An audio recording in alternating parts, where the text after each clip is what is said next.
બરાબર. મારી વાઈફ બે પગ શેમાં કપાઈ ગયા? ટ્રક અકસ્માતમાં. આવડા જ છે બે પગ? હા, બે પગ. તો અત્યારે તમે શેનાથી હાલો?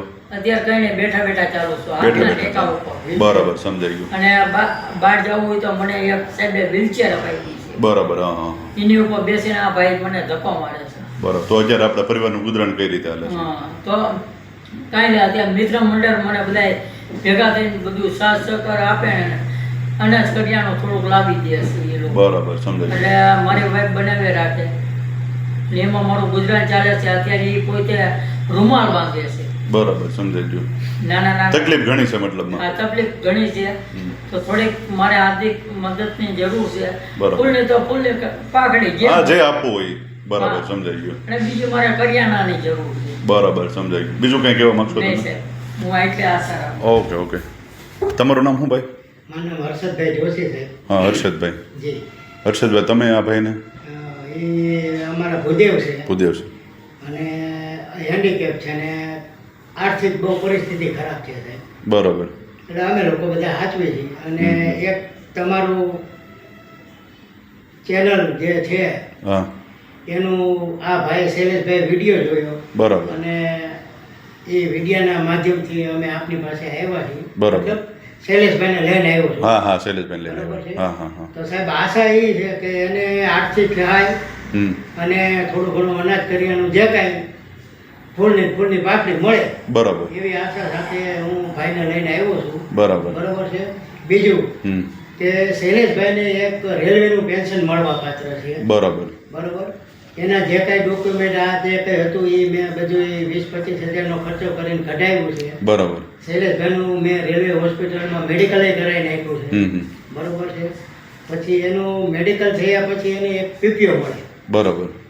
રેલવેની અંદર. હમ. એ પીપીઓમાં એનું નામ એડ થયેલું હોવું જોઈએ. બરાબર. એ પીપીઓ પણ આવી ગયો છે. બરાબર, સમજાઈ એનું ગયું. નામ જોઈન થાય. હમ. પણ તકલીફ ત્યાં પડી છે શૈલેષભાઈને કે એના ફાધરનું ડેથ સર્ટિફિકેટ નથી. સમજાઈ ગયું. હવે એને જ્યારે પેન્શન મળે ત્યારે એનું ડેથ સર્ટિફિકેટ ફાધરનું રજૂ ન થાય ત્યાં સુધી મળે નહીં. બરાબર, સમજાઈ ગયું. બરાબર. નગરપાલિકામાં મ્યુનિસિપાલિટીમાં બધે મેં તપાસ કરી, ગ્રામ પંચાયતમાં, પણ એના ફાધરની મરણ નોંધ ક્યાંય નથી.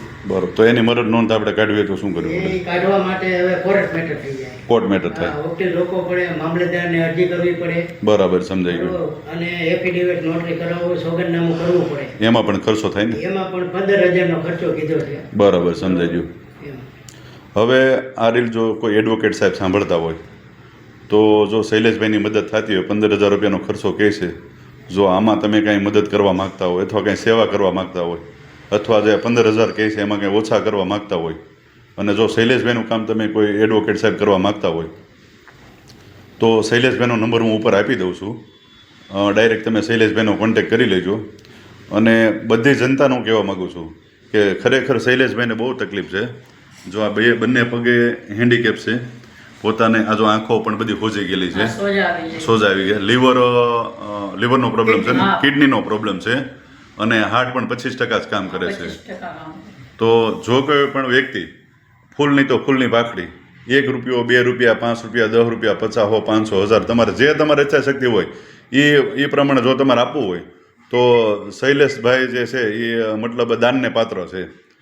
અને તમારી આજુબાજુમાં કોઈ જો શૈલેષભાઈ જેવું પાત્ર હોય, કોઈ આગળ પાછળ ન હોય, હેન્ડીકેપ હોય, એમના વાઈફ પણ શૈલેષભાઈને હેન્ડીકેપ છે, તમારી આજુબાજુમાં જો કે આવું પાત્ર હોય તો મને તમે ડાયરેક્ટ ડીએમ કરજો.